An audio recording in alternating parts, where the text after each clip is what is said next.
nights out here, that when you visit the Louisville Motor Speedway, Friday night is an action night. Not to take anything away from Saturday night. When a real race fan and was looking for all-out speed, come on out on Saturday nights when the Winston Bush late models go in action. You'll see brand new 1989 Ford Thunderbirds, IROC Camaros, Firebird Trans Ams, Berettas, what have you. They'll go in action on Saturday nights, but incidentally, they got rained out last Saturday.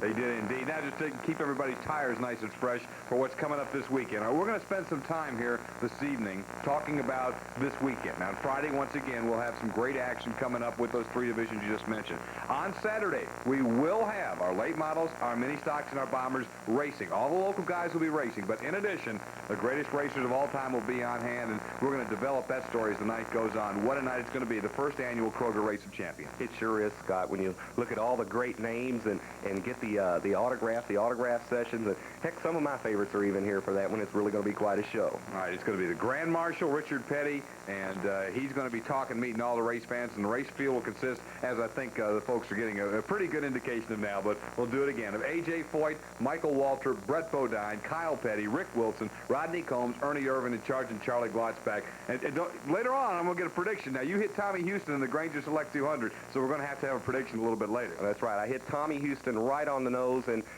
being the great Kentuckiana auto racing guru, I will make my prediction at the end of the show. That's something to look forward to. Also, you can look forward to learning a little bit more about some of the guys in the Race of Champions. We'll have some interviews coming up and a lot of great Friday highlights. It's coming at you. Stay tuned here on Channel 21. Here they come again. Catch us if you can. Time to get a move on. We are with all of our might. Catch us if you can. Catch us if you can. Catch us if you can. Catch us if you can. Louisville Motor Speedway's Let's Go Racing is brought to you in part by Roadrunner Video Clubs. The greatest racers of all time are coming to Louisville Motor Speedway this Saturday night for the Kroger Race of Champions. You'll meet Race Grand Marshal, the King, Richard Petty. Plus see a race field that includes the one and only Supertex, A.J. Foyt, Michael Waltrip, Brett Bodine, Kyle Petty, Rick Wilson, Rodney Combs, Ernie Irvin, and Kentuckiana's own former NASCAR great Charger and Charlie Glotzbach. They'll be racing and signing autographs this Saturday night, plus three other great divisions in action. Save! Get a $2 discount coupon at any Kroger store. And get to Louisville Motor Speedway, 1 mile west of I-65 on the outer loop. Results from last Friday evening at Louisville Motor Speedway, but our own Scott Douglas caught up with Mike Waltrip the night of the Granger Select 200 a couple of weeks ago, and this is what he had to say about the upcoming Race of Champions this Saturday night at Louisville Motor Speedway. As we get ready for what's going to be a big Saturday night with the Kroger Race of Champions here at Louisville Motor Speedway, we had an opportunity to talk to one of the guys that's going to be in it, Mike Waltrip, who of course drives the Country Time Lemonade on the Winston Pontiac on the Winston Cup circuit, and this Post Serials Country Time entry, the Pontiac once again, on the Busch Grand National Series. And Mike, let's just start out kind of updating the season and how you felt things have gone so far throughout your Winston Cup and your Busch Grand National endeavors. Well, the Busch Grand National deal has gone really well. We've had to run about 5 or 6 races, I think, so far, and been in a position to win half of them, and in fact have 2 third-place finishes, and run up front everywhere we go. This Louisville racetrack's tough. I haven't run on a track this small, I guess, since racing at Whitesville back a few years ago, and I think Whitesville's about the same size as this one, so took a little getting used to, and you know, we're looking forward to running the race here in a little while. The Winston Cup car, we've put a new engine program together for our Country Time Pontiac, and that's going well. They're coming along real good with developing some horsepower for us and some reliability, and we're real happy with the direction we're heading in. And we think the second half of the season will be really strong. We're up to like 16th, I think, in the points now. Furthest I've ever been up at this juncture, and I just really know that our team is going to gel in this second half, and we're going to be really strong the rest of the season. Mike, there have been several good qualifying runs in Winston Cup, some top 10s. A lot of times, late in races, you've been right there in the lead lap. It is coming together for you, isn't it? Yeah, we're running better than we ever have. The finishes aren't there right now. We you know, we've blown up and had some problems along the way, got involved in a couple of accidents that have hurt our finishes, but you know, week in and week out, we're in the top 10. We're a top 10 team, and that's what we wanted to be. And if we can continue that on a consistent basis, then the wins will come. We're not worried about that. The most notable wreck you've been in all year was with your brother Darrell. Can you smile about that one, and does Darrell smile about it at this point? I reckon he probably smiles about it more so than I do. You know, that's a funny deal. You know, it looked like he just spun me out, but it was late in the race there at Bristol, and I had a flat tire, and I was trying to get down to the inside to pit, and he had already committed to go under me and spun me out. And you know, the caution come out, and it kind of saved me. I got to come in under caution and change my tire, so it really wasn't that big of a deal. All right, let's talk a little bit about the Busch Grand National car that you've already mentioned has run well. When you're not able to run it, Ronnie Silver runs it, so the post people got to be thrilled about the mileage they're getting out of their sponsorship. It's worked out really good. It's a neat program. Ronnie has done a super job in the car when I'm not driving it. In fact, this very car's last outing, he finished 5th up in Orange County, so this is the same car I sat on the pole and led the race at Dover with, only to have problems, and had Nazareth won with 20 laps to go and ran out of fuel. And you know, we fought hard and come up short, so every time we get a chance to run this car, we're excited because we know we can win with it. A general question, Mike. Everybody is, I think, is well aware that the Waltrip name is there, but you got a lot of, really a lot of guidance and help from like the Petties and other folks. Still, do you think that because the name is Waltrip, sometimes people want to sell you short and not give you your due, saying, hey, it's been handed to him? Yeah, you know, maybe so. I don't know. I don't really worry about that too much. You know, everybody that I've been around all my life know that isn't the case, you know. Bill Quisenberry and I got the race in there, and he did more for me than Darrell ever could do. You know, he got me a good start on the NASCAR races, and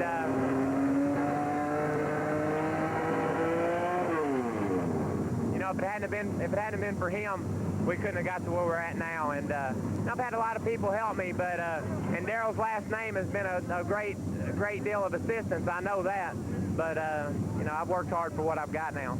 Well, I want to move to a subject that I know everybody around here is really excited about, and now it's turned out to the fact it's going to be what it's going to be is just a massive weekend for you. And let's start first of all, July 8th, the Race of Champions. Hey, maybe you get a little advantage because you're running here and you come back 2 weeks against these guys in the Race of Champions. Yeah, I got to snoop around here and find me a real fast car, you know, so I can have a little bit of advantage when we come back. I hope your fast guy's a tall guy because I wouldn't fit in a short guy's car. Those races are a lot of fun. You know, we have a big time. We have an opportunity to sit with the fans and sign autographs, pictures of our cars and so forth before the event. And then get down to some fun racing, you know, no pressure, no points, just good racing. I enjoy the Race of Champions, and I'm looking forward to getting a chance to run here. And what a field they've got here. You and Bodine and Wilson, but at the top end, you've got AJ and Richard both here, and I think Louisville's going to be really excited about that. Yeah, AJ's a lot of fun. I think the fans maybe hadn't had a chance to meet him, you know, really should come out and get a chance to see AJ. He's a legend, you know, he's been the top of the sport for years, and he doesn't show any sign of letting up, and plus he's a lot of fun to be around. All those guys are. Rick Wilson and myself, we get along real well, so you know, I think the fans come out, they'll have a good time with us. And make no mistake about it, when you guys start those engines up, you're going to win. Yeah, we sit in that autograph line and sign autographs and tell all the people come through how we're going to kick each other's butts that night, you know, so when we get out on the racetrack, we got a little work to do. We got to back up what all we've been talking about. Then, Sunday night, you go back home. It's Mike Waltrip night at Kentucky Motor Speedway. I know that's got to be a great thrill. Yeah, it really is. Been wanting to do it for quite a while, you know, and you know, hopefully everybody will turn out and watch us run up there. I hadn't been up there since, you know, we quit running and had raced up there, and I'm looking forward for the opportunity to go back and check everything out. A lot of friends up in Owensboro, and you know, we're looking forward to a fun night then. We're going to win that race. And then hopefully that's something that'll really get you going. One more thing, though, when you go back up there and run, you got to negotiate with Mr. Greer there and make sure he gets you a good car. He's here right now, wandering around here somewhere. I got to go corner him up. I tell you, drivers on this level, you know, that race these late models around the tri-state area, they're tough. You can't hardly beat them if you've got an even car. And if they got a better car, you can forget it. So. You know, got to get us a good race car and go out there and battle them, you know, next Sunday in Owensboro. Well, Mike, it's a lot of fun seeing you. Looking great. Obviously, things are going well, and I know we're excited about the Race of Champions here at Louisville. Yeah, I am too. I look forward to seeing all the fans, you know, out at the Race of Champions. Mike Waltrip, he'll be with us racing in the Race of Champions at Louisville Motor Speedway this Saturday night. Hi, Nick. Some highlights and results from last Friday evening at Louisville Motor Speedway and the Martin Landscaping Sportsman Division, the fastest class of automobile on Friday night's went in action with two 10-lap heat races. The first one won by Okolona, Kentucky's Rick Irwin, driving the Harbison and Gathright Collision Specialist, Robert Holbert Trucking Company, and Dixie Dry Cleaners Camaro. Looking at the finish of the second heat race for the faster qualifiers, Wade Johnson of Shively, Kentucky, in the Pro Crafters Race Car Parts and Fabrication, Mako Auto Painting and Body Works, CM Potts Garage, and Atlas Transmission Company Racing Chevrolet rolling into victory, his first one since the Pronto Auto Parts Derby City 100. Also going into action on Friday evening, the Stroh's Figure 8 Division, and the action got crazy early in the first 10-lap heat race event with 1 lap to go in the contest. Danny Blackwell whizzes by the inside of Buck Skaggs and takes the lead. Danny Blackwell holds on and wins the first 10-lap heat race event, and he's sponsored by AAA Carpet Cleaning Service as well as Powerhouse Racing Chassis. Collecting the honors of the second heat race was Phil Radford in an unsponsored race car. Phil is running for Rookie of the Year honors and doing quite well. Looking at action from the third heat race, and I'd like to say that some things are unexpected, but in figure 8 racing, anything can be expected as Eddie Howlett goes up into the air after striking a tractor tire barrier, exiting turn number 4 of the contest in one of the early laps. However, it was Philip Thomas who went on to claim the victory, sponsored by Peak Concrete Company. Taking a look now at action from the fourth heat race for the Stroh's Figure 8 Division, and the air traffic controllers over at Sanford Field saw this one on the radar. It's Charlie Vessel's driving car number 20, once again driving over one of those tractor tire barriers, and the reason those tires are out there is to keep the cars out of the infield, to keep the dust down, so everyone can enjoy the Stroh's Figure 8 Division here at Louisville Motor Speedway. In the fourth heat race, though, it was David Pate in an unsponsored entry going on to collect the victory. Going now to the Rookie Bomber Division that competes on Friday evening. Drivers just starting out in stock car racing. They had 10-lap heat races. Let's take a look at the results. The fifth heat race won by Bobby Davis Jr., driving a Ford Torino for Bruce Auto Parts. The fourth heat race won by Chad Conway in an unsponsored race car.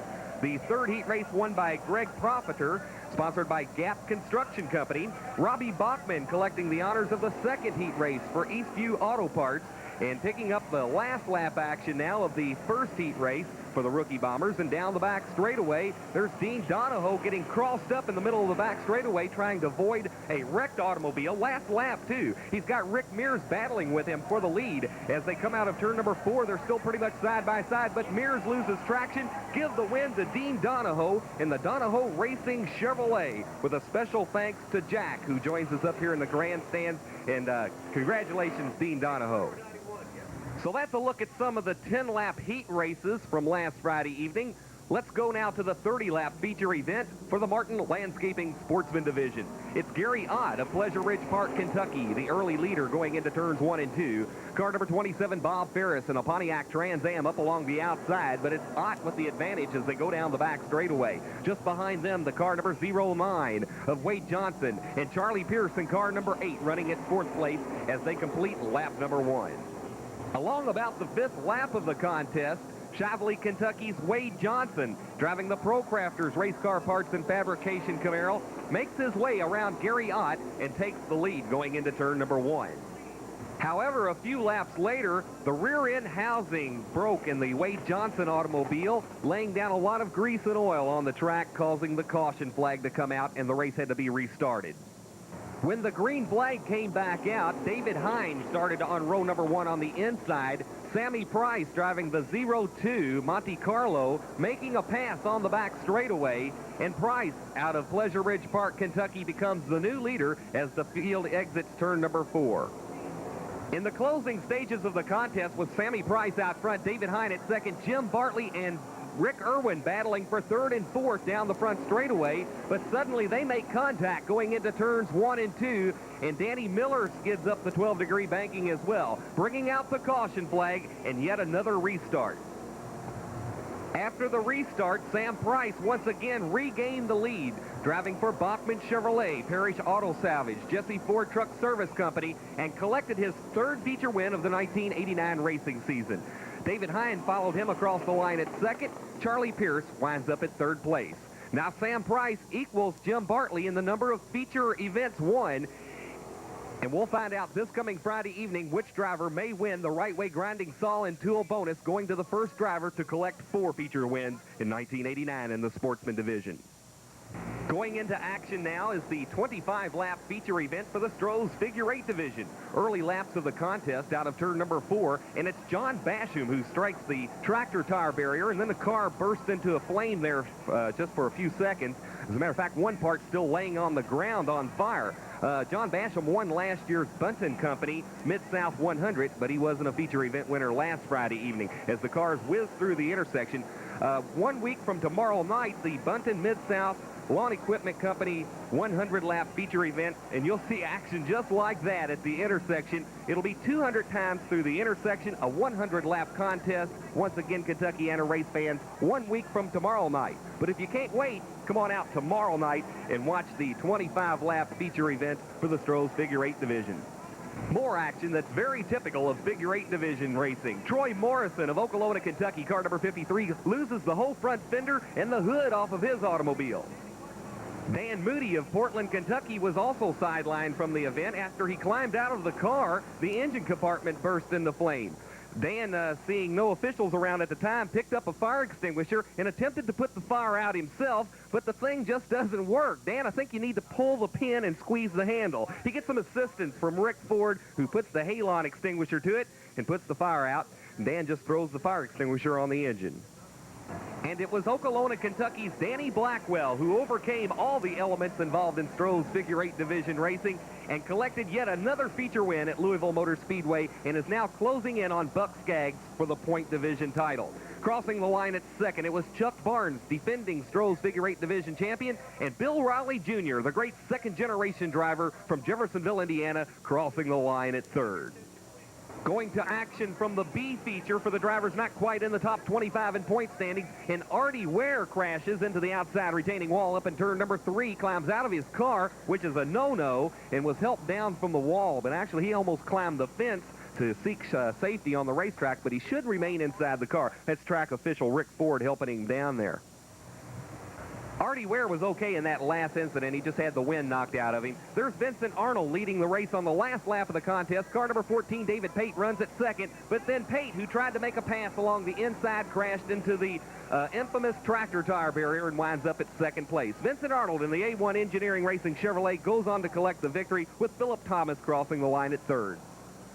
Taking a look now at action from the 20-lap feature events for the Rookie Bomber division. The third feature won by Gene Dowell for Dowell Excavating. The second feature won for Charles Fox, the winner for the Pretty Company Home Improvement Specialist. And Bobby Wheatley, coming out of turn number 4, wins the first feature in an unsponsored race car. Scott Douglas will return after these very important messages, and he'll have a word with Sergeant Charlie Glotzbach.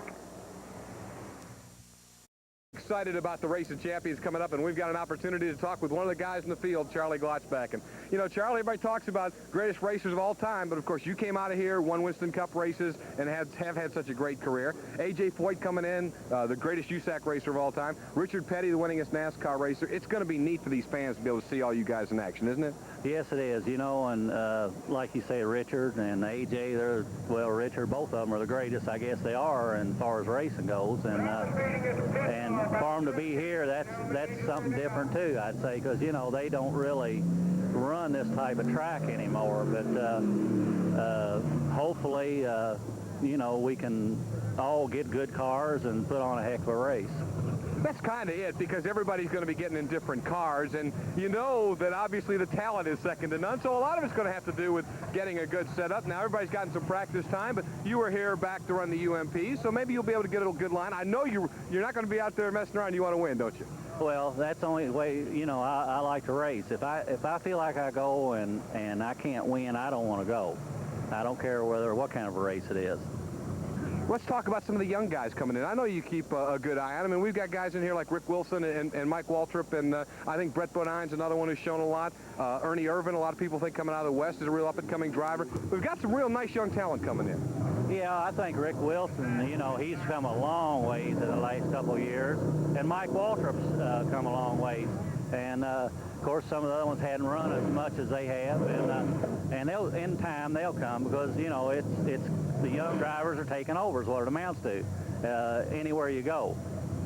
One of the neatest things I think about the Race of Champions is going to be the autograph session. And I guess Comfort Coach did a thing a few years ago, but you can't see these guys unless you go to a Winston Cup track. And for a fan, this is a great opportunity, isn't it? Yeah, that's true, because you go to a Winston Cup race and you can't get to them. And, you know, here they'll be able to get to them and get their autographs and talk to them. So it'll be good for the people that like certain people, you know, people like AJ or whoever. And I know it's got to be neat for you. You've run with these guys before. Now you get to do it again, isn't it? That's right. Yeah, I'll enjoy it, I'm sure. And, you know, I'm going to be trying to win just like always. Good luck, Charlie. Okay, thank you. Charlie Glotzbach, he'll be in the field against AJ Foyt and the bunch coming up in the Race of Champions. Heritage Ornamental. Here on Channel 21, it's time to honor the top driving performance of the past weekend at Louisville Motor Speedway with the presentation of the Oscar Mayer Top Dog of the Week Award. And this week it goes to the driver of Sportsman car number 02, Sam Price.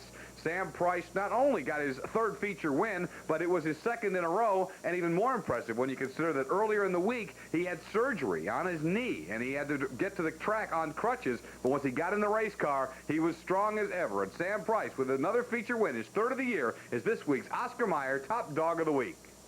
Well, here we are back once again in the Let's Go Racing control room as we're getting ready, just 2 days away now, from the greatest lineup ever to hit a racetrack in the Kentuckiana area. And that, of course, is coming up Saturday night with the Kroger Race of Champions. Now, we've talked about it, Frank, and we're going to go to prediction time. We've got them coming up. Everybody knows, I think, by now who the field is.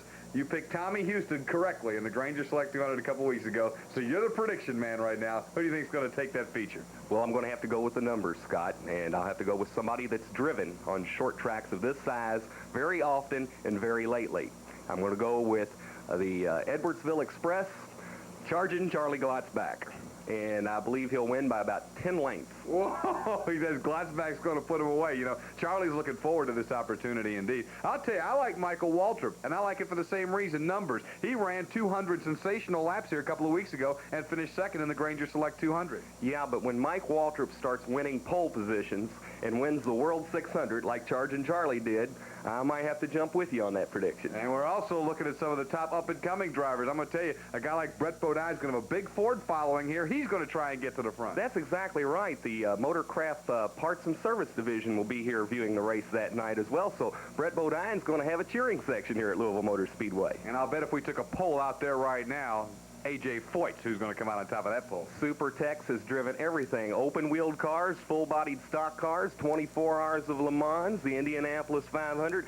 AJ has driven everything, has won in just about everything, and AJ may win again. I'm about to say, but he's never driven Louisville Motor Speedway before. He will, however, Saturday night. Again, advance tickets will be on sale at the racetrack throughout the day tomorrow and then into the day Saturday. And, of course, there'll be great seats available at the gate. Get on by your favorite Kroger store. They have $2 off coupons. You can save on either reserved or general admission tickets. Frank, it ought to be the night of the year Saturday. It sure will be, Scott. You know, and again, we watched a lot of racing around Kentuckiana, but never before those kind of names assembled at one speedway here in the Midwest for one big night of action. And I think all the Kentuckiana race fans ought to be proud about Louisville Motor Speedway bringing in top-ranked stock car drivers here to Louisville Motor Speedway. Come on out and see him Saturday for the Kroger Race of Champions. Also be here tomorrow, a great Friday race card, and of course all the highlights are next Thursday here on Channel 21. Till then, I'm Scott Douglas. And I'm Frank Scott, inviting you to tune in each and every Thursday evening at 9:30 right here on WBNA Channel 21 for the fastest half hour in Kentuckiana. Let's go racing. Good night.